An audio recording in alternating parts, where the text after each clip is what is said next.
Tantor Audio, a division of Recorded Books, presents What You Are Getting Wrong About Appalachia by Elizabeth Catte, narrated by Joanna Perrin. Introduction. 6 months before the 2016 presidential election, my partner and I moved from Tennessee to Texas, to a modest-sized city best known for housing the largest oil refinery in the United States. It also has the distinction of having some of the highest rates of brain cancer, leukemia, stomach cancer, nervous system and skin disorders, and respiratory ailments in the country. To convince ourselves that the move hadn't been a mistake, we talked often of our lives in Appalachia, where we lived in the shadow of paper mills, mines, and coal-burning plants. These discussions later became the justification for our sudden departure. We expected culture shock and homesickness in Texas, but we did not anticipate a baptism by sulfur dioxide, hexane, and pentane. If two people raised on heavy metals and slurry call time, it's fair to say that things might be fucked. By the time you hear this, we'll be back home. We longed for home for less clinical reasons as well. In Texas, upon hearing where we were from, everyone wanted to talk to us about a new book called Hillbilly Elegy by a guy named J.D. Vance. The best-selling Memoir of a Family and of a Culture in Crisis, now set to be turned into a film by Ron Howard, had become our political moment's favorite text for understanding the lives of disaffected Trump voters, and had set hillbillies apart as a unique specimen of white woe. Using the template of his harrowing childhood, Vance remakes Appalachia in his own image as a place of alarming social decline, smoldering and misplaced resentment, and poor life choices. For Vance, Appalachia's only salvation is complete moral realignment, coupled with the recognition that we should prioritize the economic investments of our social betters once more within the region. It's a strange experience to be grilled about the social decline of your people, less than 500 yards from a refinery that gives poor African Americans cancer, but that is what happened to us. At the local university, people whose wall art had been eaten by pollution were suddenly and deeply fascinated by the tragedies of Appalachia. "Why don't more people just leave?" they asked, while we silently calculated how much money we'd lose by moving back home. If we were destined to be poisoned by corporations and deprived of civil liberties by corrupt politicians, better the devil we knew, we reasoned. Election season cast Appalachia as a uniquely tragic and toxic region. The press attempted to analyze what it presented as the extraordinary and singular pathologies of Appalachians, scolding audiences to get out of their bubbles and embrace empathy with the forgotten America before its residents elected Donald Trump. After the election, when it became too late, the pendulum swung in the opposite direction, and empathy became heretical. Appalachia, political commentators proclaimed, could reap what it had sown. There's not a single social problem in Appalachia, however, that can't be found elsewhere in our country. If you're looking for racism, religious fundamentalism, homophobia, addiction, unchecked capitalism, poverty, misogyny, and environmental destruction, we can deliver in spades. What a world it would be if Appalachians could contain that hate and ruin for the rest of the nation. But we can't. In the region, we often speak of Appalachia as a mirror that reflects something troubling but recognizable back to the nation. Some cultures avoid mirrors in periods of mourning, afraid that the void created by grief might become a portal that causes something sinister to leak out. These days, an image like this seems fraught with extra meaning. My partner and I went about our daily lives in Texas, trying to convince people that the oil industry and the coal industry weren't fundamentally different to the person with undrinkable water. Cataloging contemporary essays and interviews about the Appalachia problem became something of a hobby for me. I quickly discovered that the most telling aspect of these essays and interviews wasn't what they said about Appalachia, but what they didn't say. According to the bulk of coverage about the region in the wake of Trump's election and the success of Hillbilly Elegy, currently at 50 weeks on the New York Times bestseller list, I do not exist. My partner does not exist. Our families do not exist. Other individuals who do not exist include all non-white people, anyone with progressive politics, those who care about the environment, LGBTQ individuals, young folks, and a host of others who resemble the type of people you'll meet in this volume. The intentional omission of these voices fits a long tradition of casting Appalachia as a monolithic, other America. While many regional groups experience this treatment, as scholar Elizabeth Engelhardt recently wrote in the journal Southern Cultures, Appalachia stands out, however, in the sheer length of time that people have believed it could be explained simply, pithily, and concisely. Again and again, Appalachia is relegated to the past tense, out of time and out of step with any contemporary present, much less a progressive future. With this in mind, What You Are Getting Wrong About Appalachia has two objectives: to provide critical commentary about who benefits from the omission of these voices, using Appalachian history to push back against monolithic representations of the region, and to openly celebrate the lives, actions, and legacies of those ignored in popular commentary about Appalachia. The critic Bell Hooks wrote, "With critical awareness, we must recognize the spaces of openness and solidarity forged in the concrete experience of living in communities that were always present in radical spaces in Appalachia, both then and now.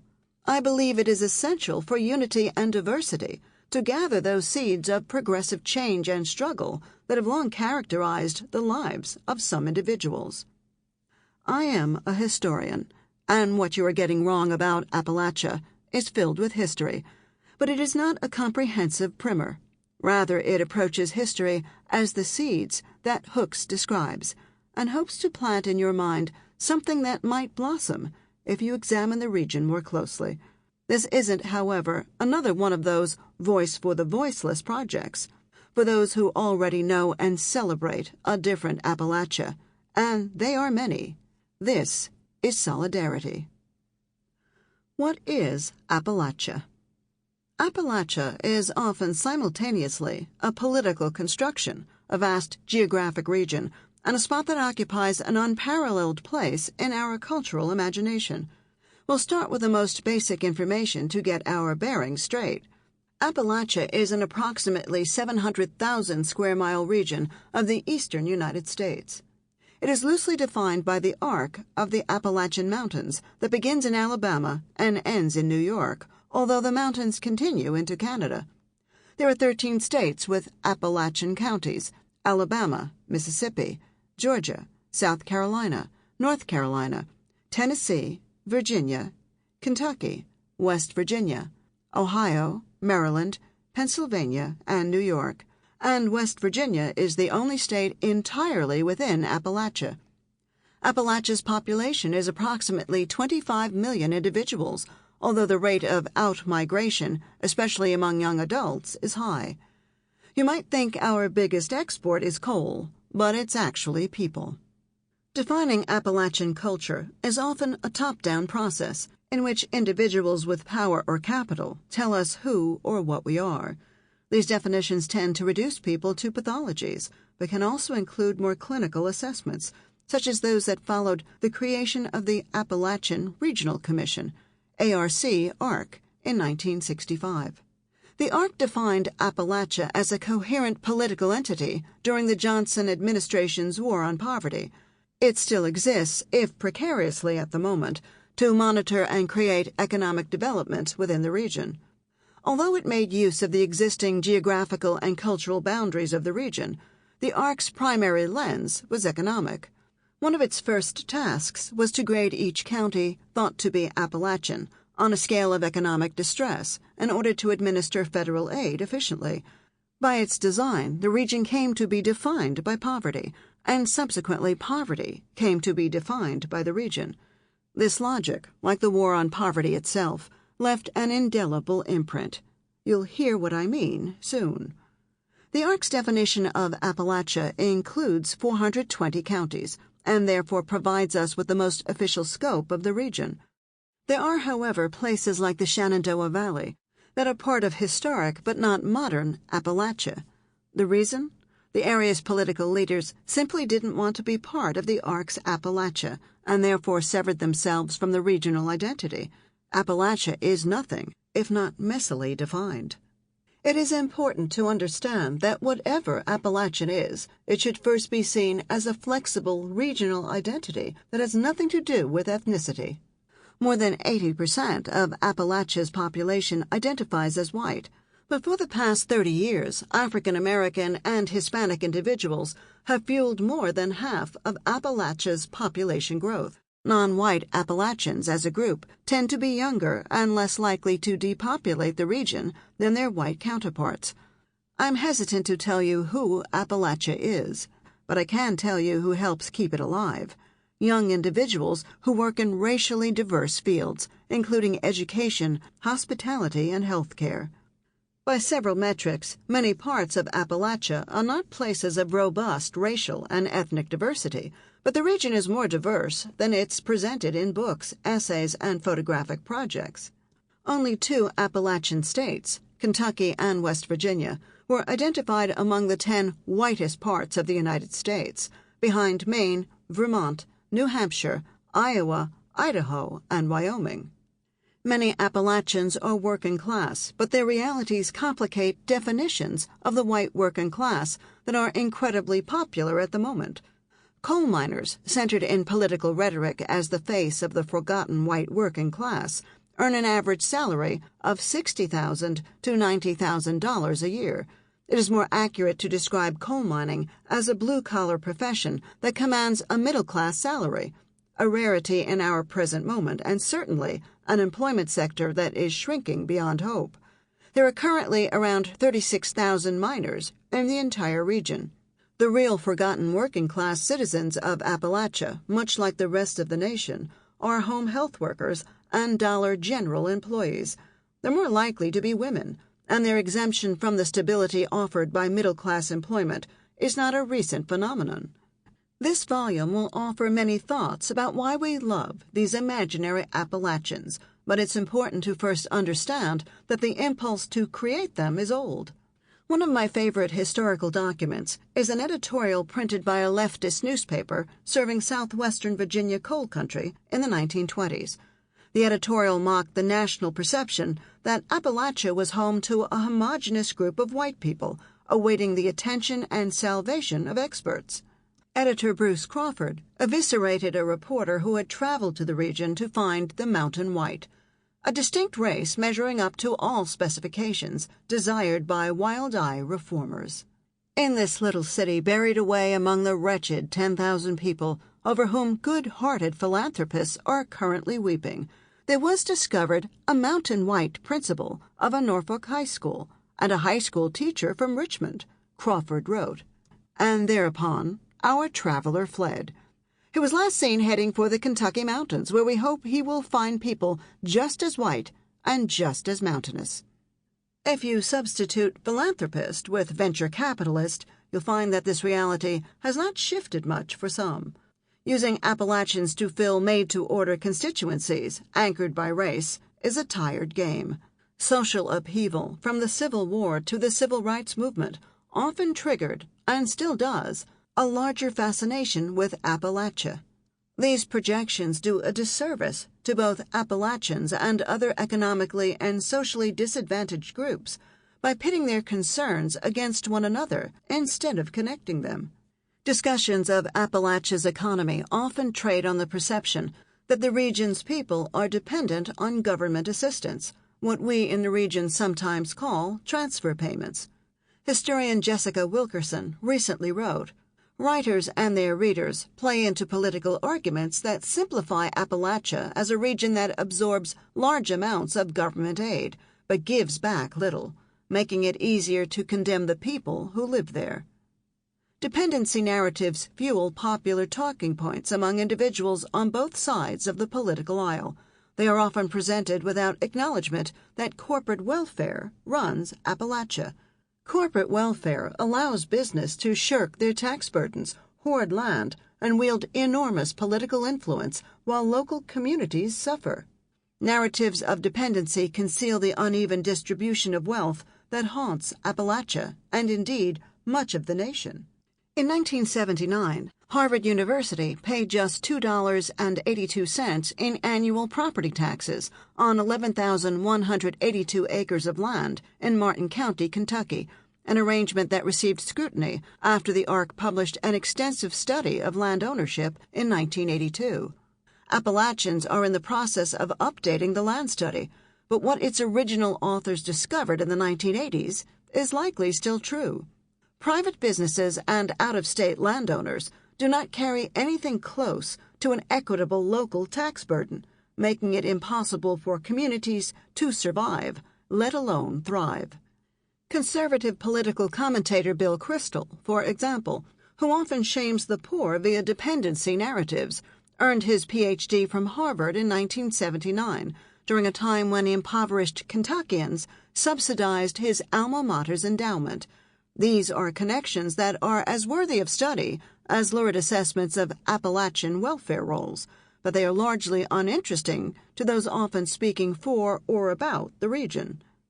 Many Appalachians are poor, but their poverty has a deep and coherent history rooted in economic exploitation. The coal industry is no longer a significant employment sector in Appalachia, but the dominance of coal's extractive logic has permanently ruined people and land in ways with which we must still contend. The people of Appalachia are predominantly white, but the region is adding African American and Hispanic individuals at a rate faster than most of the nation. The average Appalachian is not then a white, hyper-masculine coal miner facing the inevitable loss of economic strength and social status. But the average Appalachian's worldview may be impacted by individuals with cultural capital who are constantly assuming we are all made in that image. If I sound cagey about providing resolute and emphatic markers of Appalachianness, it is because people woefully overuse the term Appalachian culture.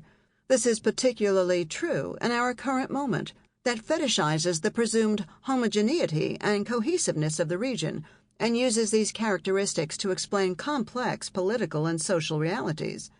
Appalachian scholars and activists often prefer to stress our interconnectedness to other regions and peoples rather than set ourselves apart as exceptions. Individuals in Appalachia, for example, offered support and solidarity to communities in Flint and Standing Rock, understanding that the struggle for clean water is local, but also national and global. Many of the people you'll meet in this volume self-identify as Appalachian. I will not ascribe a culture to them, cohesive or otherwise, but I will locate them in shared experiences, such as the struggle to arrest environmental destruction, to secure workers' rights, to demand clean water, and to preserve folkways. These struggles are ubiquitous in Appalachia, but are not unique to the region. The individuals you'll encounter include Florence Reese, who fought mine wars with songs. Ollie Combs, a widow who put her body in the path of machines, is here, and so is the Highlander Folk School, where civil rights leaders trained in nonviolent resistance. You'll get to know the people and projects of Appalshop and WMMT, media organizations focused on Appalachian issues, and individuals like Eula Hall, who tirelessly promoted rural health care. Since Vance and his fans have made it acceptable to remake Appalachia in one's own image, let me do the same and create a volume with an image made in my own. Far from being monolithic, helpless, and degraded, this image of Appalachia is radical and diverse. This image of Appalachia does not deflect the problems of the region, but simply recognizes the voices and actions of those who have struggled against them, often sacrificing their health, comfort, and even their lives. It is an image projected by bodies against machines and bodies on picket lines, and bodies that most assuredly are not always white. This image of Appalachia won't be coming to a theater near you, courtesy of Ron Howard, and we are all better for it. Part 1. Appalachia and the Making of Trump Country. Frozen in Time. On a frosty January morning in 2006, an explosion occurred in a coal mine owned by the International Coal Group in Sago, West Virginia. The explosion instantly killed one miner. 12 others became trapped by debris, flames, and toxic gas. Their first shift after an extended New Year break had gone terribly wrong. All the missing men were fathers, some to young families, and the world watched as rescue crews tried to pinpoint their location in vain for 2 days. Much of the news coverage focused on the anguish of the miners' families and how their grief reverberated in small communities like Sago or nearby Tolmansville. The families kept vigil at the Sago Baptist Church, just yards away from the mine, and national and international media crews kept watch with them. Sentimental and intimate narratives of faith and resilience overtook attention to the International Coal Group's notorious record of safety violations and fines. 48 hours after the explosion, an official working with rescue crews at the mine called the church to deliver news both heartbreaking and miraculous. The body of the one dead miner had provided an important clue in the discovery of the 12 living ones. The official informed families that rescue efforts were underway and activity at the mine intensified as celebrations at Sago Baptist Church became breaking news on every major network. Their hope dimmed, but they never gave up, said ABC reporter Sonia Crawford, live from West Virginia. Some families believed that rescue workers might triage the rescued men in the church, and so they reorganized their surroundings as best they could for such a fraught reunion. They prepared and celebrated for 3 hours until a new report informed them that all miners save one had perished. A reporter for National Public Radio later confirmed that for most of that period, mine officials were aware there had been a grave miscommunication. Captured on video, the celebrations of the families were frozen in time, and in their rebroadcast became a symbol of cruelty of the highest magnitude. False hope. Unfolding news coverage foregrounded the spectacle of decent but damaged people hoping in vain for a miracle. This made the reporting about the International Coal Group's lethal labor practices feel distant by comparison. As sociologist Rebecca Scott wrote of the incident, why miners might be afraid to report safety violations at a non-union mine took second place to a story of a tight-knit, deeply religious community tortured on national television by the dramatic plot twist. The coal company was indeed villainized by the press for its part in the tragedy, but not for its long-standing record of shirking state and federal safety regulations. The media presented families expressing anger toward the International Coal Group, but that anger was framed as a melodramatic response triggered by grief, not as a series of reactions compelled by the often abusive tension between mine operators and the communities that served as their workforce. The media coverage of the Sago mine disaster naturalized many practices in Appalachia that are not natural. It is not natural for individuals to mine coal, although it is a dominant industry in Appalachia, and therefore a logical choice of employment. It is not natural for employees to die in the name of corporate profit, and it is not natural to recycle the raw grief of devastated families into a spiritual lesson about sacrifice, as reporters did. Journalists sought details from families about dead miners' favorite scripture passages and analyzed them for clues that might indicate an acceptance of impending death. It was as if the miners had undergone a meaningful spiritual trial instead of suffocating in the dark with their noses stuck in lunch pails because the rescue breathers supplied by the mine were useless. When mine safety crews located letters written by the miners just before their deaths, reporters fixated on the last words of Martin Toller, Jr. "It wasn't bad. I just went to sleep." A community and a nation seeking any sign of redemption from this tragedy naturalized even this most unnatural of deaths. Other, more invisible signs of redemption happened out of the public eye. Industry watchdogs challenged, in vain as it would happen, regulatory oversight of the coal industry, and wrongful death lawsuits wound slowly through the courts. During the 2016 presidential campaign, Appalachians were once again framed as decent but damaged people looking for a miracle. Donald Trump's campaign rhetoric centered the projection of a fantasy to make America great again by promising to correct the social and economic decline of disadvantaged white workers, such as those who once populated the Sago mine. "My guys," he often remarked, referring to miners, "don't get enough thanks." Many Appalachians also engaged in fantasies of their own.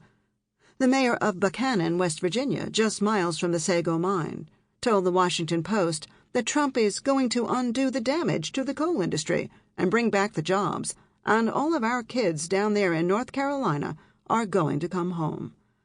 Every prestige publication, from the New Yorker to Vanity Fair, flocked to the region to capture a glimpse of the people whom they assumed stood ready to gamble the nation's political health on a last-ditch effort at self-preservation and, ultimately, false hope. Following Trump's victory, pundits often engaged in a projection of a different fantasy, one where Appalachia might be isolated and left to reap what it had sown. For liberal political commentators, there were no wealthy donors, white suburban evangelicals, or insular Floridian retirees responsible for Trump's victory, only hillbillies. This time, however, there would be no dignity in death. A month into his presidency, Trump appointed Wilbur Ross, the former owner of the Sago mine, as his Secretary of Commerce. Some pundits and commentators applauded the decision for its awful symmetry. For many Americans, the election simply cast the Appalachian in a role he appeared born to play. The harried and forgotten white everyman, using the only agency left in his bones to bring ruin on his countrymen and selfishly move our nation backward, not forward. Instead of serving as the instrument of his own torture, his false hope was now weaponized and aimed at the nation. This projection of Appalachia is melodramatic and strategic in equal measure. It reflects a long-standing pattern of presenting Appalachia as a monolithic other America that defies narratives of progress. These narratives, however, are designed to allow you to applaud the casting choice without wondering who wrote the script. We'll watch the film here, but we're also going to stay for the credits. Appalachia and the 2016 presidential election. Of the 2016 presidential election, New York Times international affairs correspondent Roger Cohen wrote, "The race is tightening once again because Trump's perceived character, a strong leader with a simple message, never flinching from a fight, cutting through political correctness with a bracing bluntness, resonates in places like Appalachia, where courage, country, and cussedness are core values." Cohen's dispatch is one of many that came to form a distinct genre of election writing. The Trump Country piece, which seeks to illuminate the values of Trump supporters using Appalachia, and most often West Virginia, as a model. To understand Donald Trump's success, the composite argument flows, you must understand Appalachia. The march of the Trump Country genre became especially striking during a fraud election cycle marked by otherwise erratic coverage and scandal on both sides of the political aisle. Sandwiched between email servers and Access Hollywood outtakes, Appalachians stood ready to offer human interest stories that demystified, or so the press assumed, the appeal of a distinct type of political annihilation. Pundits explained our socio-economic realities to one another under the guise of educating a presumed audience of coastal elites whom they argued had become hardened to the plight of the forgotten American. It is possible to glean through the cumulative veneer of political analyses, think pieces, and grim photographs some truth about the issues that vex Appalachia, but of equal importance is how this coverage reveals what vexes the nation about Appalachia. The voices of Appalachians as experts on their own condition are largely absent in the standard Trump Country think piece. The emotional politics of this genre cast Appalachians as a mournful and dysfunctional other who represent the darkest failures of the American dream, while seeking to prescribe how we, the presumed audience of indifferent elites, should feel about their collective fate. Whether listeners find these protagonists sympathetic or self-sabotaging, Trump Country writing leaves its audience to assume that Appalachians have not earned the right to belong in the narrative of American progress and are content to doom others to the same exclusion. I first encountered the Trump country genre in a February 2016 Vanity Fair essay by John Sayward. I am in West Virginia to understand Donald Trump, Sayward explains in Welcome to Trump Country, USA. Sample complete. Ready to continue?